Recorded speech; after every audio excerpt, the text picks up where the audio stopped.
Assalamualaikum warahmatullahi wabarakatuh. Waalaikumsalam warahmatullahi wabarakatuh. Baik adik-adik, hari ini kita akan memulai kembali kegiatan bimbingan kelompok kita.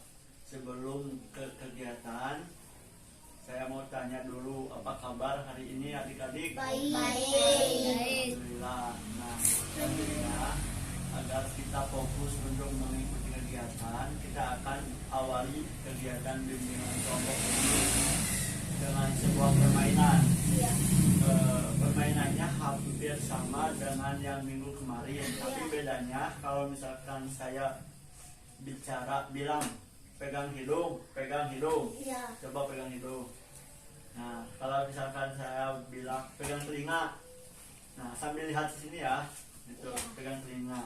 Coba pegang hidung, pegang telinga, lihat di sini Gio, lihat di sini, ya udah gitu. Sekarang permainan lagi, lihat di sini, pegang hidung. Salah kamu, salah satu orang salah si Gio.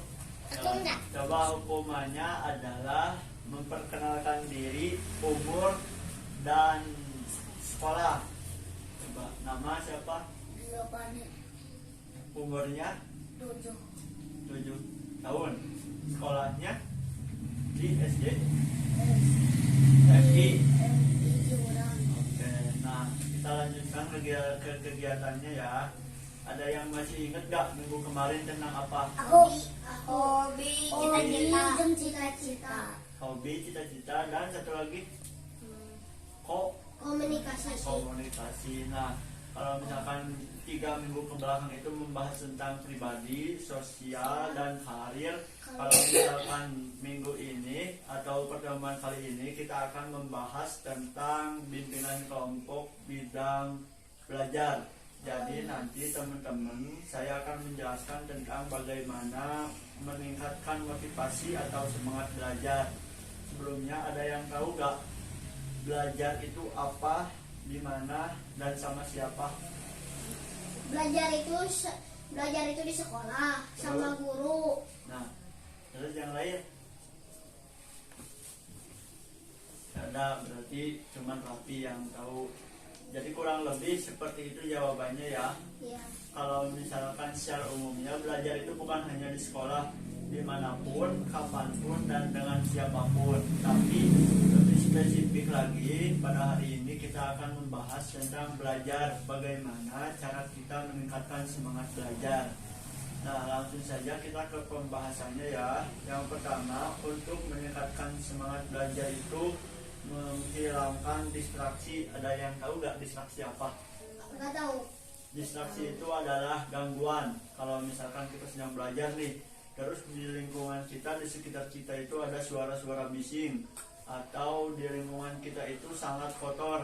Lalu kita harus mencari tempat belajar yang baik agar tujuan dari belajar tersebut tercapai. Selanjutnya adalah matikan gadget. Gadget apa? Tahu gak? Game. Terus apa lagi gadget? Gadget itu Headset. Bukan, gadget itu kayak handphone. ya, Jadi kalau misalkan kita belajar nih, di kanan buku, di kiri HP, nah itu belajarnya itu gak akan benar. Jadi kalau misalkan belajar harus jauh dari handphone. Terus yang ketiga, mencari teman belajar. Kalau misalkan belajar sendiri kan suka jenuh ya. Kalau misalkan belajar sendiri itu suka bosan. Nah, teman-teman kalau misalkan belajar harus mencari teman. Misalkan Rapi belajar bareng teman sekelasnya. Siapa?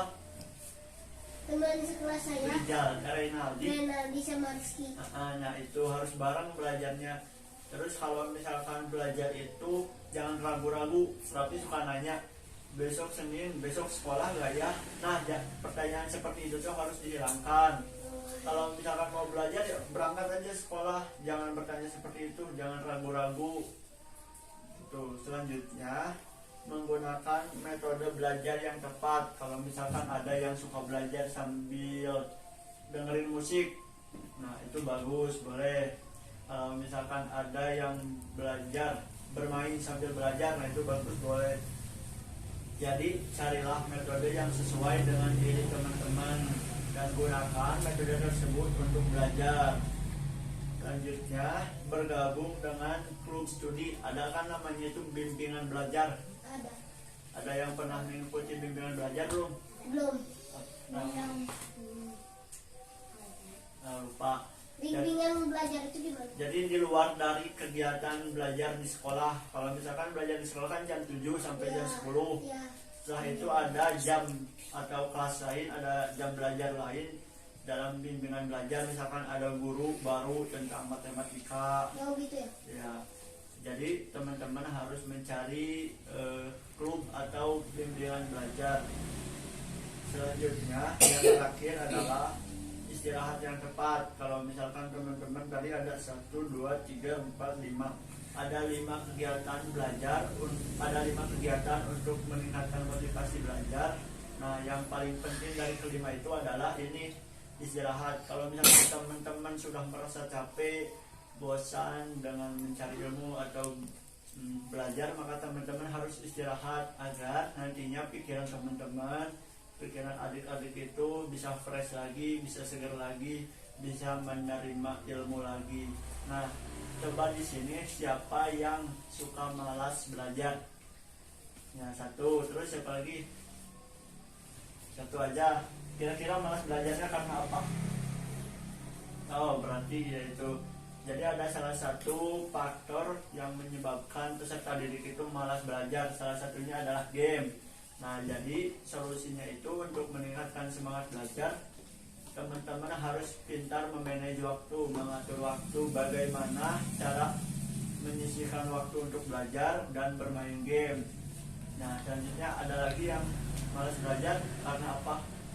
Kira-kira teman-teman kalau malas belajar itu karena apa? Kalau Raffi kan sekolahnya jauh ya. Iya. Nah, kalau misalkan sekolahnya jauh, berarti harus pintar juga dalam mengatur waktu, berangkat pagi-pagi. Nah, mungkin seperti itu saja untuk kegiatan kali ini. Ada 6. Yang pertama, menghilangkan gangguan. Yang kedua, matikan gadget. Yang ketiga, mencari teman belajar. Yang keempat, menggunakan metode belajar yang tepat. Selanjutnya, bergabung dengan bimbingan belajar. Dan yang terakhir, istirahat yang tepat.